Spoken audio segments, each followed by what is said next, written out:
Good morning प्यारे विद्यार्थियों, स्वागत है अपने सत्यकेतु डिफेंस एकेडमी के लाइव सेशन में। आज फिर हम लोग जो है कुछ इंपॉर्टेंट क्वेश्चन लेके आए हैं। आप जल्दी से जो है अपने स्क्रीन बोर्ड पर जो क्वेश्चन दिख रहे हैं उनके आंसर भी आप बताते जाओ। इससे पहले आप लोग जो है अपने वीडियो को एक बार लाइक शेयर भी कर दो ताकि दूसरे स्टूडेंट भी जो है उससे जुड़ जाए, बराबर ना। तो प्यारे विद्यार्थियों जल्दी से जल्दी शेयर कर दो और दूसरे स्टूडेंट को जो है इस अपने सेशन के बारे में जो है वो पता चलना चाहिए। तो जल्दी से शेयर करो, पहले 1 मिनट अपने जो है वो शेयर में लगा दो। उसके बाद हम लोग जो है क्लास स्टार्ट करने जा रहे हैं। ओके साहिल जसोल सिंह भाटी, गजेंद्र सिंह भाटी, साहिल वर्मा, आप सभी का जो है अपनी सत्यकेतु डिफेंस एकेडमी की लाइव सेशन में जो है वो स्वागत है। गजेंद्र सिंह भाटी ए आंसर दे रहे हैं, बहुत अच्छा। चलो ठीक है, अपन क्वेश्चन की तरफ चलते हैं। कौन सा विटामिन जो है प्रतिरक्षा प्रदान करता है? प्रतिरक्षा ACKE कौन सा विटामिन जो है वो प्रतिरक्षा प्रदान करता है? तो जल्दी से मुझे आंसर भेजो, कौन सा होगा? प्रतिरक्षा कौन सा करता है? जसोल सिंह भाटी, हाँ भाई जल्दी से भेजो, कौन सा होगा? जय हिंद @अभी, जय हिंद। ओके गजेंद्र सिंह भाटी, ओके बहुत अच्छा, सी आंसर सी आंसर आ रहा है। ओके भाई ऐसा क्या प्रतिरक्षा कौन सा विटामिन करता है रे? इतना अपने सोचते क्यों हो? किस कोई अपने ए भेज रहा है, कोई अपने सी भेज रहा है, बाकी वाले क्या कर रहे हो? ऑप्शन सी @अभी का आ रहा है। अरे बाकी वालों को ये क्वेश्चन आ नहीं रहा है क्या? जल्दी से भेजो। ओके दौलाराम चौधरी ए भेज रहा है, देवेंद्र गुरु सी। क्या C answer? Option number C आपका सही है क्या? अरे ए और सी मैं ही करवाता हूं। तो प्यारे विद्यार्थियों कौन सा विटामिन जो होता है वो प्रतिरक्षा प्रदान करता है? विटामिन A, C, K और E। तो प्यारे विद्यार्थियों ना तो A करता है और न ही C करता है। विटामिन C जो होता है ना, इसको हम लोग क्या बोलते हैं? अपने प्रतिरक्षा प्रदान करने वाला होता है। क्योंकि ये क्या होता है? विटामिन C जो कि खट्टा पदार्थ होते हैं, खट्टे फल होते हैं विटामिन C, और ये हमारे शरीर में रोग प्रतिरोधक क्षमता को जो है वो बढ़ाते हैं। और हमारे शरीर में आपको पता है हीमोग्लोबिन की मात्रा भी जो है वो विटामिन C से बढ़ती है। WRBC का निर्माण जो है वो आपको पता है विटामिन C से बहुत जल्दी होता है। WBC का भी होता है। WBC जो होती है वो अपने क्या करती है? रोग प्रतिरोधक क्षमता में जो है हेल्पफुल होती है। आई बात समझ में? यानी विटामिन C जो होता है वो अपने क्या करता है? प्रतिरक्षा प्रदान करता है, बराबर ना। ये चीज है। तो A और C नहीं होगा, B आंसर होगा। बहुत अच्छा, चलो ठीक है, आगे चलते हैं, नेक्स्ट क्वेश्चन की तरफ चलते हैं। अगला क्वेश्चन अपना कुछ इस प्रकार से है, वो देखो। क्वेश्चन नंबर 2, हृदय का पहला प्रतिस्थापन किसके द्वारा किया गया था? Doctor William Harvey, okay sir FG Hopkins, doctor Louis Pasteur, doctor Christiaan Barnard. तो आप जल्दी से मुझे जो है इसका आंसर भेजिए। आंसर क्या होगा कि हृदय का पहला प्रतिस्थापन किसके द्वारा किया गया था? जल्दी से डी आंसर आ रहा है। साहिल वर्मा का ए आंसर आ रहा है। गजेंद्र सिंह, दौलाराम चौधरी ने सबसे पहले आंसर दिया है, फिर गजेंद्र सिंह, साहिल वर्मा ने जो है वो गलत आंसर दे दिया। कोई बात नहीं, वेरी गुड, बहुत अच्छा।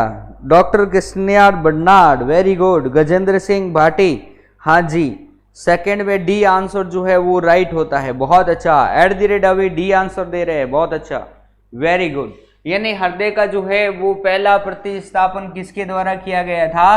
तो अपने डॉक्टर क्रिस्टियान बर्नार्ड के द्वारा जो है अपने हृदय का पहला प्रतिस्थापन किया गया था। ये चीज ध्यान में रखना है। आई बात समझ में ना? ओके चलो ठीक है। देखो प्यारे विद्यार्थियों, इससे हम लोग एक चीज मैं आपको समझाऊंगा। इससे हम लोग ये चीज समझते हैं, देखो पहले अपने शरीर में जो है वो किस अंग का ट्रांसफॉर्मेशन नहीं हो सकता? तो ये अपने शरीर में जो है अपने पहले ये माना जाता था कि हृदय और मस्तिष्क इन दोनों का जो है वो कभी ट्रांसफॉर्मेशन नहीं हो सकता, मतलब कि एक मनुष्य से दूसरे मनुष्य में, बराबर ना। फिर इस क्रिश्चियन बर्नार्ड ने जो है वो हार्ट का जो है प्रतिस्थापन कर दिया, तो यह रूल तो भंग हो गया कि मतलब हार्ट का जो है ट्रांसफॉर्मेशन नहीं किया जा सकता, तो इसने तो जो है वो ट्रांसफर कर दिया।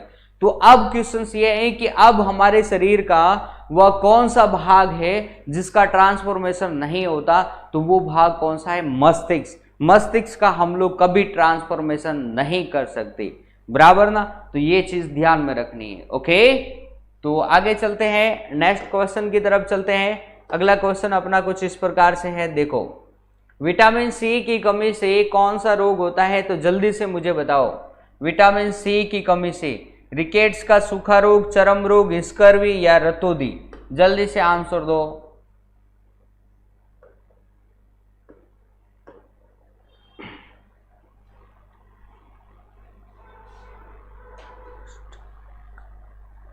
हाँ जी, Daularam Chaudhary, very good very good. Jasol Singh Bhati, हाँ जी, ब्रेन का नहीं होता है, ठीक है ना, ट्रांसफॉर्मेशन हम लोग ब्रेन का नहीं कर सकते।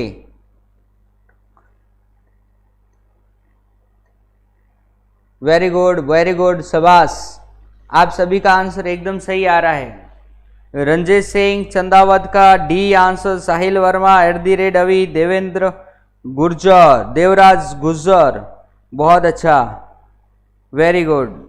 मतलब विटामिन सी की कमी से जो है वो कौन सा रोग होता है? तो कौन सा रोग होता है भैया? विटामिन सी की कमी से आपको पता है स्कर्वी रोग होता है।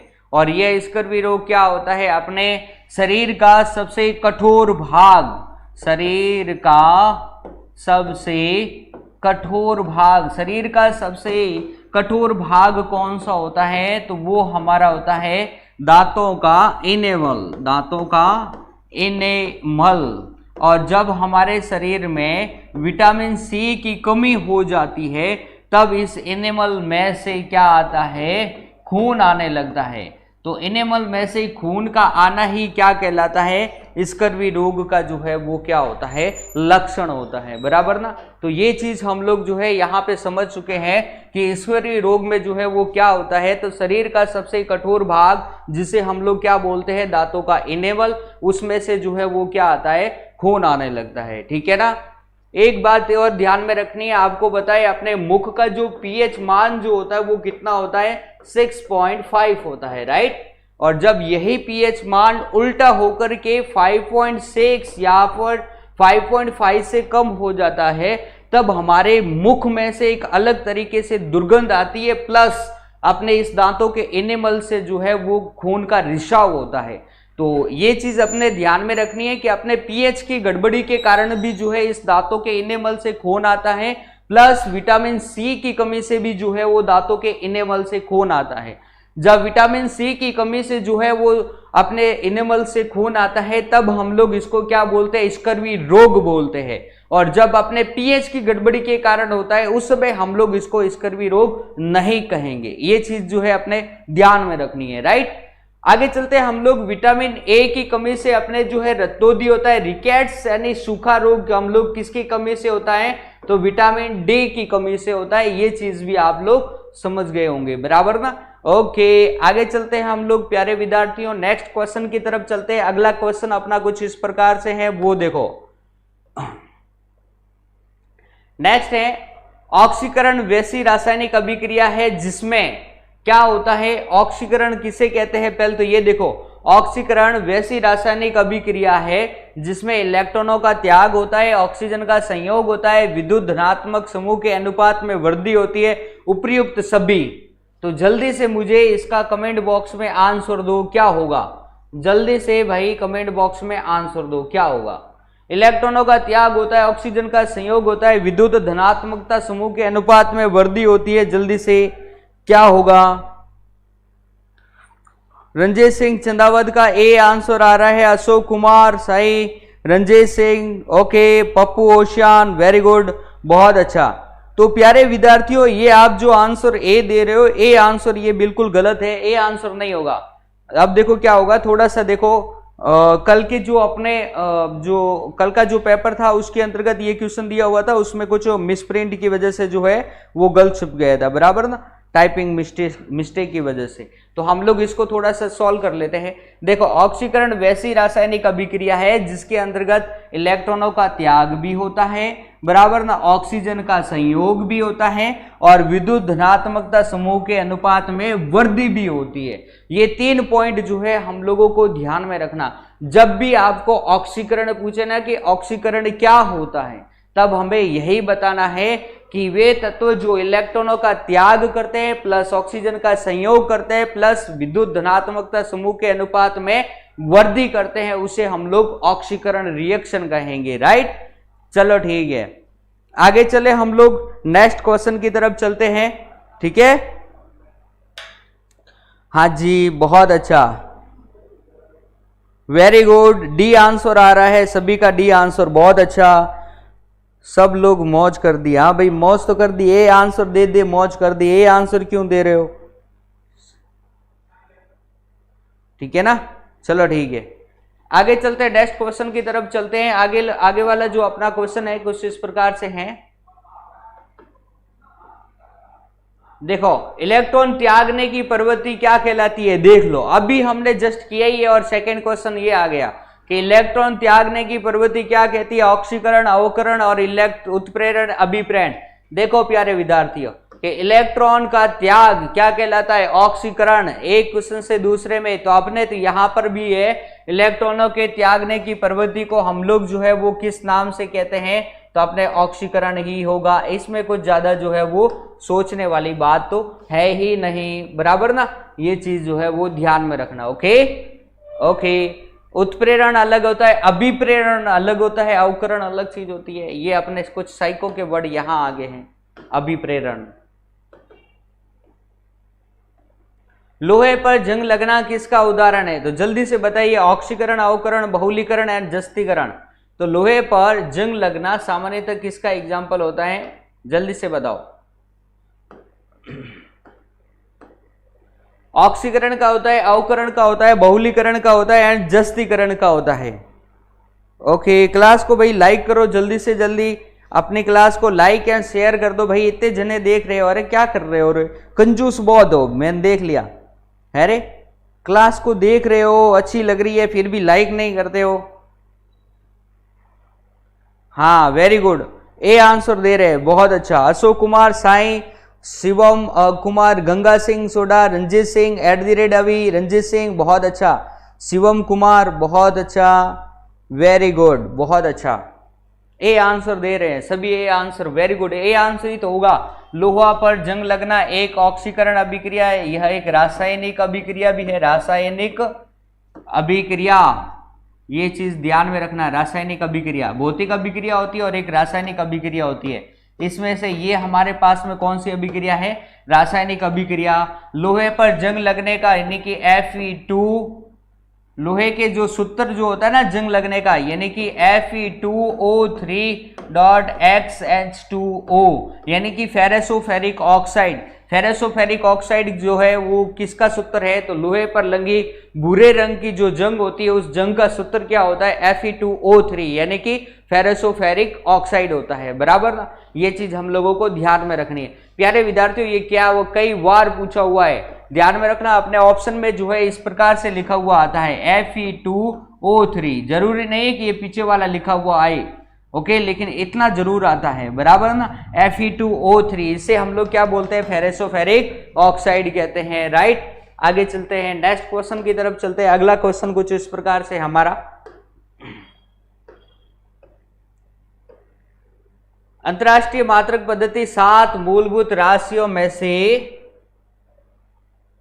2 है। तो प्यारे विद्यार्थियों इसका आंसर आप सभी को चाहिए, ठीक है, बहुत अच्छा। अरे कुंदन सिंह आ गया, कुंदन सिंह,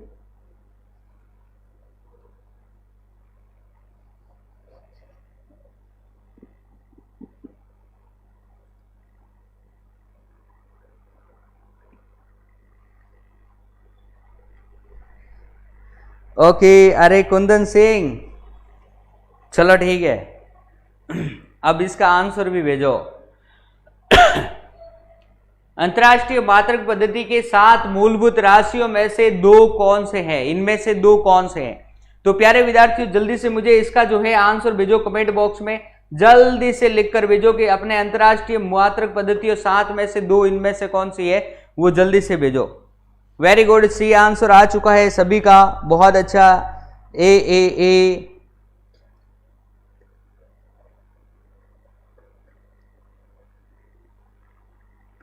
गजेंद्र सिंह भाटी, हाँ भाई एक बार सभी मात्रक भाई बता दूंगा, अलग से क्लास लेकर बता दूंगा, ठीक है, कल वाली क्लास में। ओके चलो ठीक है, तो अभी हम लोग इसका आंसर दे देते हैं सी, यानी कि द्रव्यमान और समय। ओके ये इसका आंसर सही कौन सा होगा? सी आंसर होगा, बराबर। ओके नेक्स्ट क्वेश्चन लेते हैं। अगला क्वेश्चन कुछ इस प्रकार से है, हम गाड़ियों के पीछे की वस्तु देखने के लिए कौन से दर्पण का उपयोग होता है? बराबर ना। ओके गाड़ियों में पीछे की वस्तु को देखने के लिए कौन से दर्पण का उपयोग होता है? बराबर, तो जल्दी से आंसर दो। साधारण दर्पण, उत्तल दर्पण, अवतल दर्पण और लेंस। तो जल्दी से। कुंदन सिंह सरपंच का पड़ोसी भी आ चुका है आज, क्या बात है, सी बहुत अच्छा। Dolaram Chaudhary, okay. Ranjesh Singh, okay. Shivam Kumar, B answer आ रहा है, वेरी गुड। कुंदन सिंह का B answer okay. Dolaram Chaudhary, Dolaram ji बहुत अच्छा। गाड़ियों में पीछे की वस्तु को देखने के लिए आपको पता ही है, पश्चिम दर्पण के लिए हम लोग जो है किसका उपयोग करते हैं? तो उत्तल दर्पण का उपयोग करते हैं। इसमें कोई सोचने वाली बात है नहीं, राइट है ना, इसमें कोई उत्तल दर्पण। और आपको पता ही है उत्तल दर्पण पर जो प्रतिबिंब बनता है, और वो प्रतिबिंब जो है वो कैसा होता है? तो प्रतिबिंब जो होता है वो अपने वास्तविक तथा उल्टा होता है। ये भी चीज जो है वो ध्यान में रखना। और इसी उत्तल दर्पण को हम लोग जो है क्या बोलते हैं? अभिसारी दर्पण, ठीक है ना, अपसारी दर्पण, बराबर ना, ये चीज ध्यान में रखनी। इसको हम लोग किस नाम से जानते हैं? अपसारी दर्पण। प्यारे विद्यार्थियों ये चीज ध्यान में रखनी, किसको क्या बोलते हैं। और अपने जो उत्तल लेंस था ना, उस लेंस को हम लोग उत्तल लेंस जब आ जाती है तो उत्तल लेंस को हम लोग जो है वो क्या बोलते हैं? अभिसारी लेंस बोलते हैं, राइट है ना। और दर्पण जब आती है तो उसको दर्पण जब आएगा तब हम लोग उसको क्या बोलेंगे? अपसारी दर्पण कहेंगे। ओके चलो ठीक है, आगे चलते हैं, नेक्स्ट क्वेश्चन की तरफ चलते हैं। अगला क्वेश्चन कुछ इस प्रकार से है,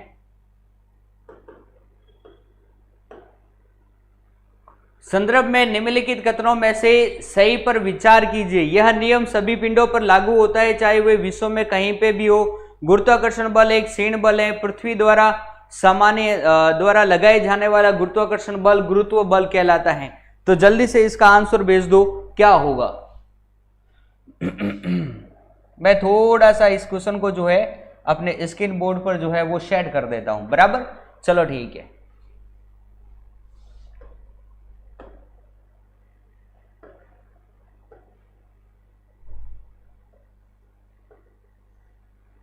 ओके तो इसका आंसर क्या होगा? 9 नंबर का। सर मैं बीमार हो गया था। अच्छा अच्छा, बीमार हो गए तो अब तो सही हो ना?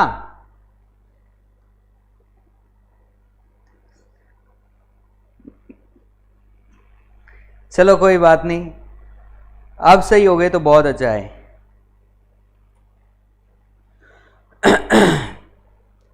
चलो सबका आंसर जो है एकदम डी आंसर आ रहा है, ये सभी सही बात है। ये अरे ये किसका? अपने गुरुत्वाकर्षण का। देखो संदर्भ में निम्नलिखित कथनों में से सही कौन सा है? कि यह नियम सभी पिंडों पर लागू होता है, चाहे वह विश्व में कहीं पे भी हो। सही है। कौन सा नियम? गुरुत्वाकर्षण बल का नियम।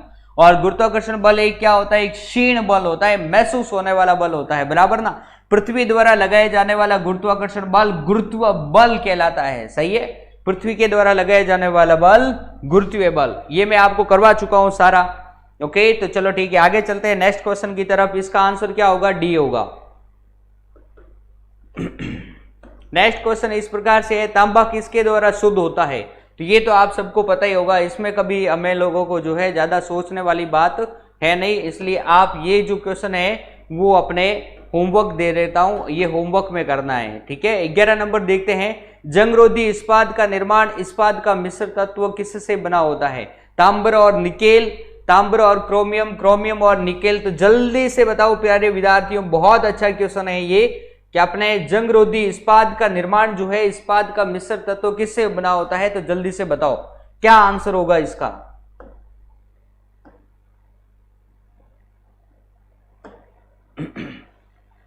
11th नंबर में क्या आंसर दे रहे हो भाई? ओके, तेज सिंह, कुंदन सिंह,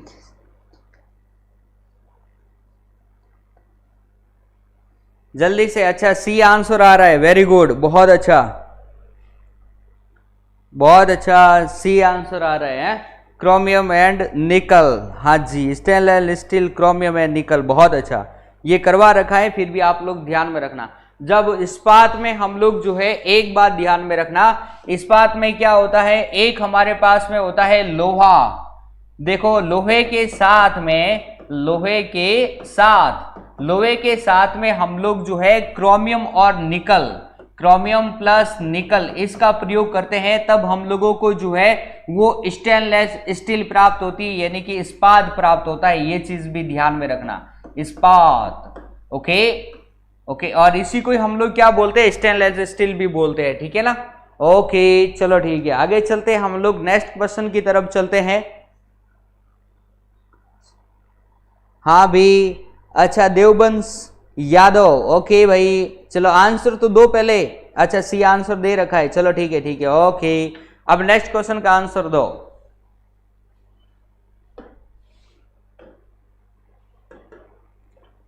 आगे 12 नंबर, निम्नलिखित में से कौन सी धातु अन्य धातुओं के साथ में अमलगम नहीं बनाती है? तो इस क्वेश्चन को आई थिंक, जहां तक मैं सोचता हूं, अब ये क्वेश्चन मुझे नहीं पूछना चाहिए, क्योंकि ये क्वेश्चन अब जो है आप सभी को इसका आंसर जो है वो पता है, ठीक है ना। फिर भी पूछ लेता हूं, इससे संबंधित मैं अभी 3-4 क्वेश्चन और बता दूंगा।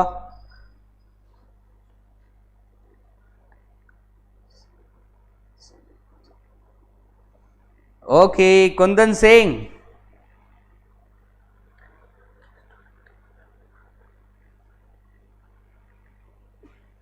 गजेंद्र सिंह भाटी डी आंसर दे रहे हैं, बहुत अच्छा। तेज सिंह राठौर, दोलाराम, साहिल वर्मा, शिवम कुमार ए आंसर दे रहा है। राजा, ए आंसर कैसे दे रहा है रे? सीसा कैसे दे रहा है? अरे शिवम कुमार,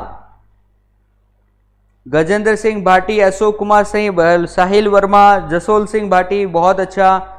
सरपंच का पड़ोसी भी जो है वो सी आंसर। अरे सी आंसर अब कैसे दे रहे हो? मुझे समझ में नहीं आ रहा है, किसका आंसर दे रहे हो सी आंसर तुम लोग? अरे थोड़ा सा फास्ट चलो। अरे राजा, फास्ट ही तो चल रहे हैं, देख 12 नंबर पे चल रहे हैं। इसके बाद तो 2 क्वेश्चन, जहां पे हम लोग जो है 1 घंटे में जो है वो कितने 15 क्वेश्चन करते थे, वही अब जो है हम लोग 20 से 25 मिनट में जो है वो पूरे क्वेश्चन कर लेते हैं। इससे फास्ट क्या करोगे? आप कहो तो यूं ही चला देता हूं, ठीक है, आप स्क्रीनशॉट ले लेना अपने मोबाइल में। ऐसा करूं क्या?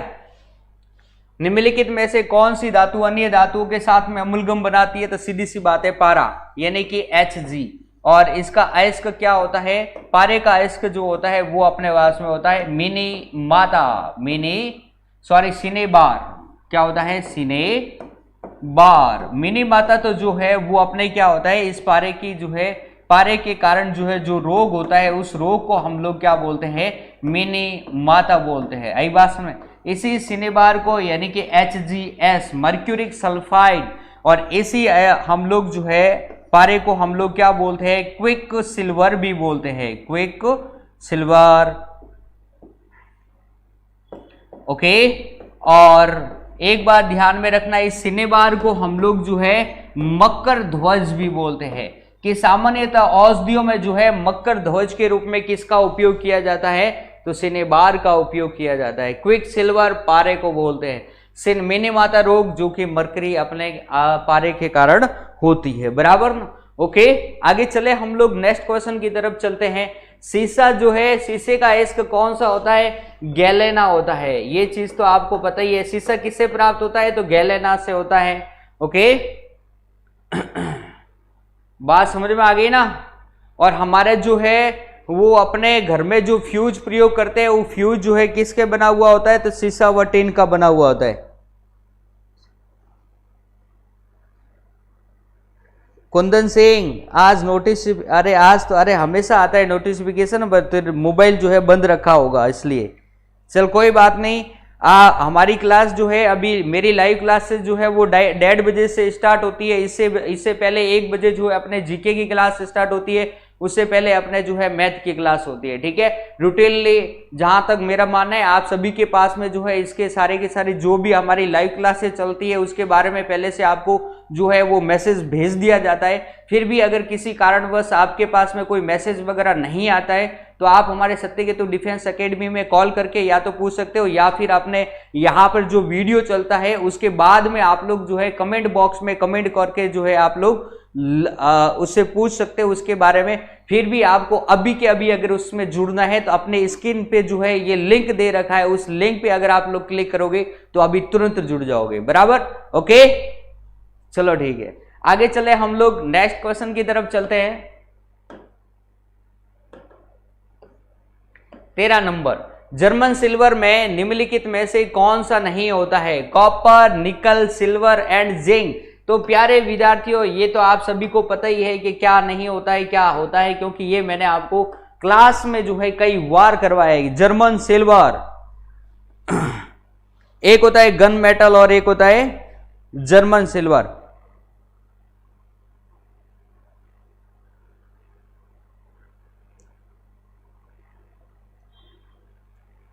ओके, जीके का सभी का आ जाएगा, ठीक है ना। आप लोग अपने या तो आप लोगों ने जो है अपने सत्यकेतु डिफेंस एकेडमी के जो यूट्यूब चैनल है उसको सब्सक्राइब नहीं किया होगा, जिसके कारण आपको पास में नहीं आता है, ठीक है ना। तो आपके पहले तो ये नीचे वाला जो है दिखाई दे रहा है रेड कलर वाला, पहले तो वो दबाओ और रेड कलर में आपको पता है नीचे जो है घंटी दे रखी है उसके साइन पे भी आपको क्लिक कर दो ताकि सारे नोटिफिकेशन मिल जाएंगे। बहुत अच्छा, सभी के आंसर देखो, पहले आंसर देखो, आंसर सभी के एकदम सही सही आंसर आ रहे हैं। बहुत अच्छा, सी आंसर आ रहा है, वेरी गुड, बहुत अच्छा। सिल्वर नहीं होता है, बहुत अच्छा। यानी कि जर्मन सिल्वर में अपने पास में क्या होता है? एक तो अपने पास में होता है कॉपर, दूसरा अपने पास में निकल, तीसरा अपने पास में क्या होता है? जिंक होता है। प्यारे विद्यार्थियों बराबर ना, ये हमारे पास में कॉपर, निकल और जिंक होता है। ओके, सिल्वर नहीं होता है इसमें। जर्मन सिल्वर में निम्नलिखित में से कौन सा नहीं होता है? तो सिल्वर। हम लोग नेक्स्ट क्वेश्चन की तरफ चलते हैं। क्वेश्चन नंबर अपना चलते हैं 14 नंबर क्वेश्चन कुछ इस प्रकार से है, देखो। निम्नलिखित में से कौन से कण है जो परमाणु केंद्र के चारों ओर घूमते ऋणात्मक रूप से आवेशित होते हैं? तो प्यारे विद्यार्थियों इसमें कुछ हमें बताने की जरूरत है नहीं, मैं ही बता देता हूं कि आई थिंक जहां तक आप मेरे विद्यार्थियों इस क्वेश्चन का आंसर सभी जानते हैं, इसलिए मैं ही दे देता हूं। इलेक्ट्रॉन कहते हैं उसे, क्या कहते हैं? इलेक्ट्रॉन। ओके, यानी कि मैं ये कहूं कि निम्नलिखित में से वह कण कौन सा है जो परमाणु में केंद्र के चारों तरफ घूमते हैं और ऋणात्मक रूप से आवेशित होते हैं? तो वो अपना क्या वो कौन से होते हैं? तो अपने इलेक्ट्रॉन होते हैं। ये इलेक्ट्रॉन, ये अपना नाभिक और इसके चारों तरफ ये कौन घूमता है? इलेक्ट्रॉन, जिसके ऊपर क्या होता है? ऋण आवेशित होता है। ओके, चलो ठीक है, नेक्स्ट क्वेश्चन की तरफ। तो इसका आंसर अपने पास में क्या हो जाता है? इलेक्ट्रॉन। आगे चलेंगे हम लोग, नेक्स्ट क्वेश्चन की तरफ चलेंगे।